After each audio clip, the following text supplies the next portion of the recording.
Well, hey, this is Rhonda Simmons, and I am the founder and CEO of both the Simmons Empowerment Foundation as well as Rhonda L. Simmons LLC. And I'd like to welcome you to another edition of Empowered Heart to Heart. I'm so glad you're here. If you're watching us on YouTube, make sure that you like, comment, and share this video and as well as subscribe so that you'll know every time when I post a video. You can also reach us on our social media platforms, LinkedIn, Twitter, Facebook, and Instagram. Make sure that you reach out to us. We'd love to hear from you. I am so excited today. Let me tell you, I keep saying it and it keeps being true that I have met some of the best people this side of heaven on this podcast, and you're about to meet another one today. I'm telling you, the interviews have been so rich. The information that we've learned about people's lives and their struggles has been amazing, and not only amazing but helpful, because I believe that there are people listening and watching who are going through some of the same things that my guests have been through, and they're wondering, how do I ever get past this? How do I ever live beyond this? Well, I have someone here today who has been through so much. She is a survivor.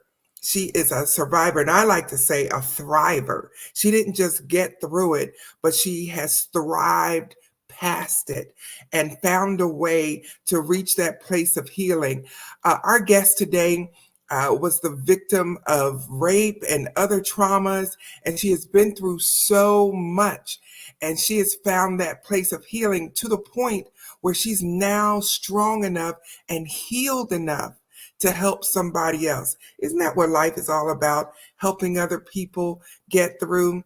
So, ladies and gentlemen, I would love to introduce to you my very special guest today, Miss Sue Bowles. Hello, Sue. How are you? Rhonda, I am great. Been looking forward to this. Thanks for having me.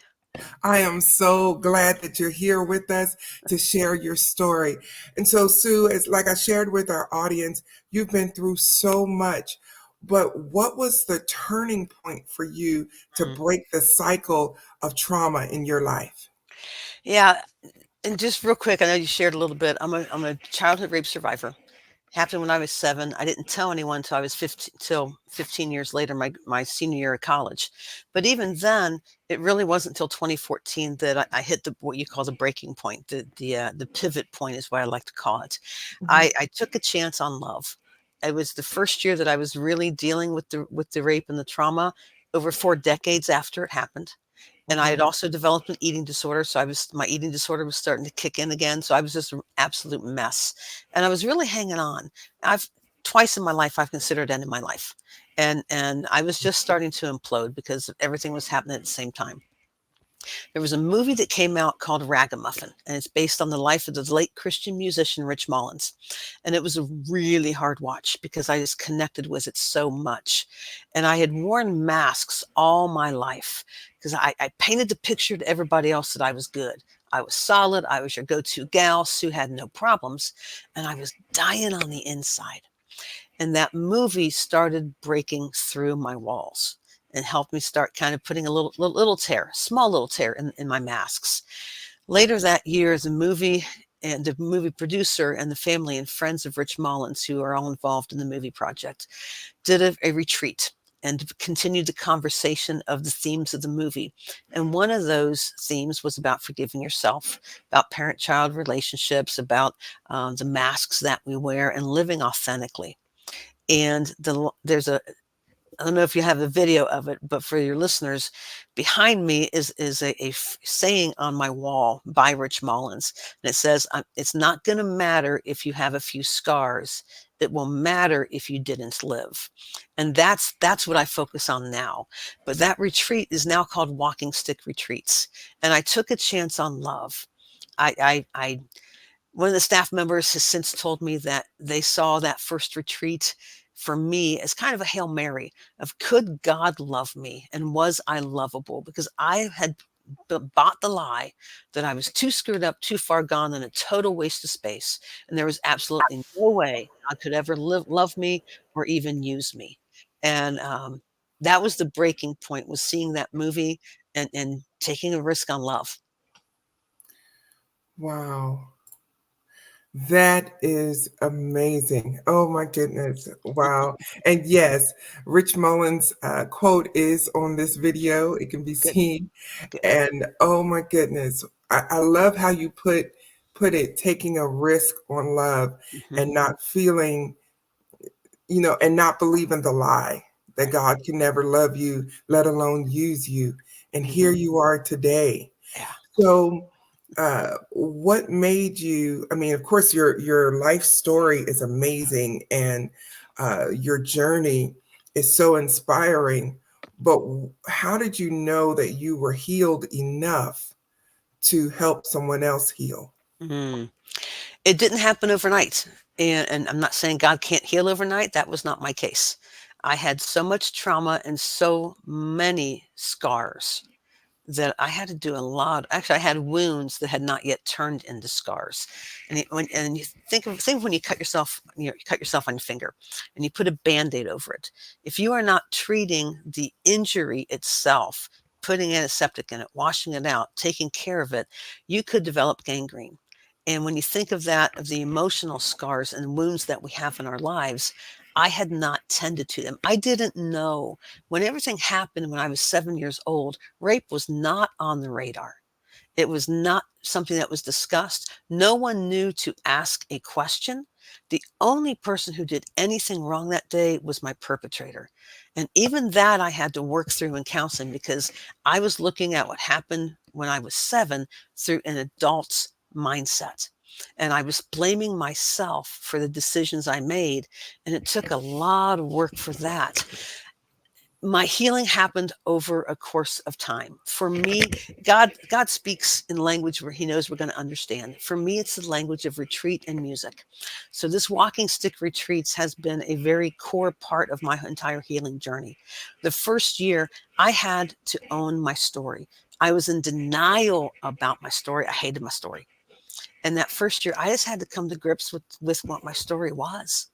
And that alone was a real challenge, because that meant I had to take off the masks that I had survived behind. I went back the next year and I had to grieve my story. I had to realize I had to let God off my hook, because that theme that year was the disappointing Messiah. And we learned that we see God as disappointing when he's not lining up with our expectations. And I had to grieve my story. And that alone was another huge challenge. And then the third year, the retreat, the nugget I walked away with was, I am valuable to God. And that was the pivot point for me. When I started, I had to do my work first. And as I started to do my work, then then God's love kind of started seeping through all the little cracks and the fissures that were happening, that allowed him to penetrate my heart. That's when I started writing my book. And even through the course of writing the book is where I started realizing that my story has worth, and that my story could help somebody else. Now, that book writing was a journey itself.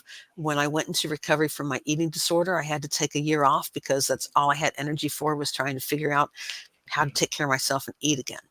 Um, but that retreat is where God used that healing, and it has continued. There's been different things along the way. Everything that I've been through, and all the lies and all the scars and all the wounds, those wounds had to be tended to. So we had to rip the band-aids off them. And we had to get in there. And when you think of, if you have a burn, you're debriding the burn and debriding the wound. And that is painful. And everything is exposed. And that was what had to happen for me, was to get in there, pull off the Band-Aid, get through all the infection of life that led to all the lies I was believing. And then God could start to heal. A scar is a wound that has been healed. And until the hard work of healing is done, that painful work of debriding the wound and letting God in there to really do his work, until we do that, until we take that risk on love, until we dare to believe that we matter, because that was what the turning point was for me, was in 2016 when I left that retreat and believing that I mattered to God, that I am valuable to God. That has now translated to daring to believe that I matter.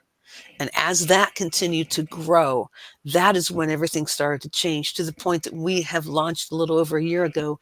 Now it's already international, the Dare to Believe movement. So it's healing was slow and painful because it needed to be thorough. So you started the Dare to Believe movement? Yep. And you're on my show. Yeah. I got my hoodie on. See right there.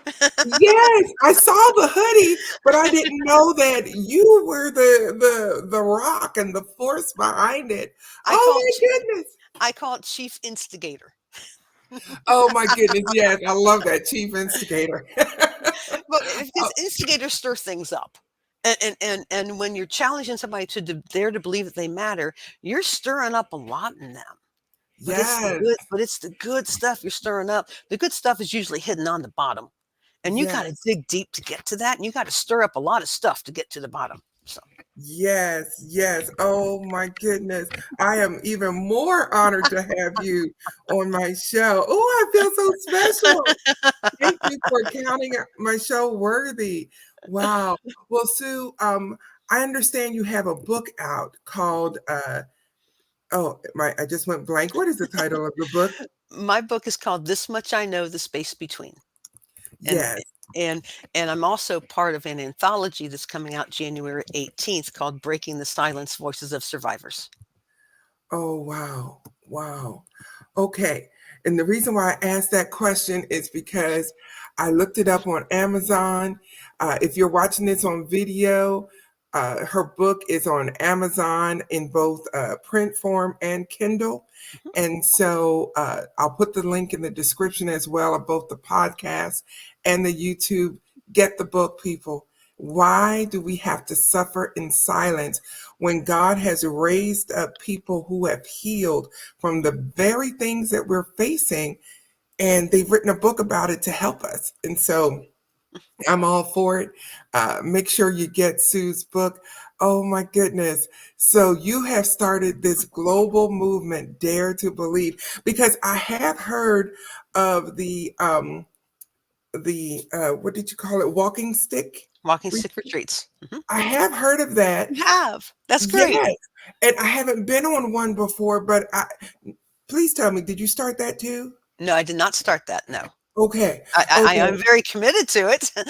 We do Yes. them twice a year for your listener and for yourself, Rhonda. Our next retreat is April 13th through 15th, I believe it is, that weekend in April, Okay. in uh, Southwest Indiana. It's just like half mile outside of Louisville. And Okay. registration is now open. The fall 2023 retreat sold out, and we expect them to continue to sell out. So registration is open now. Get in there now before you have to be on a wait list. It is going Wow. to be powerful. Wow. So these walking stick retreats are, it sounds like they're very therapeutic. It's not just about the walking. No, it is about the whole concept. I have my stick over there of the walking stick is because you have help on the journey. And it is all about being help on the journey. We're a community. We love having new people. We probably have 10 to 15 new people every time, and we absolutely love that because we want to grow and learn. And we do some small group work. There's a lot of individual time. There's there's group teachings and workshops and seminars all around the theme. They have not released the theme for April 2024 yet. This past year, they did considered this the royal priesthood and did part one and part two, part one in the spring, part two in the fall. And it's just been absolutely powerful stuff. And like I said, for me, God knows that and I'm going to hear him through the language of retreat. And they intentionally try to keep it small so they have a great staff to participant ratio. Yes, yes. And I love the fact that God is so much a part of your journey. on my podcast. I'm a Christian. In Mhm. fact, I'm an associate pastor. Nice. And, I don't make it a requirement, Mhm. for people on the podcast to be Christian. But when I come across someone who is, that just makes my heart sing. And I'm just so glad to see how far you've come. Oh my goodness, what a blessing. What a blessing. To that point, in 1991, my parents were divorcing after 34 years of marriage. And this is before I started my healing journey. I was imploding. I was not doing well. Quite frankly, I was very, very close to considering ending my life again. That was the second time when I was considering ending my life. And there were two thoughts keeping me in the game. The first, I could have discharged if I had really tried. And it was simply I was logical enough to know my family did not need to go to my funeral in the middle of the divorce. But beyond that, the second thing, the greater thing that kept me in the game was what I call nagging optimism. There was something telling me it was going to be okay. And that was my relationship with Christ. I had just come to Christ in 1985. I was a very young believer. But there was enough of that to keep me in the game. So here we are, 2023, almost 2024 now. We lost mom October 2020. We lost dad coming up on a year, December 27th, 2022, we lost dad. And I had 2 surgeries in 11 months in between there. So it's been a really rocky 3 years when you throw COVID in between there as well. And yet that relationship with Christ has been the consistent. It allows me to laugh. It allows me to celebrate. It allows me to, as we say, find our bowl's way of still coming out of the garbage and still finding a way to rise over it and to be able to keep moving and to do it with laughter and to do it with love and remembrance and honor and respect, and to know that we are honoring our parents as we continue to do the things they taught us to do.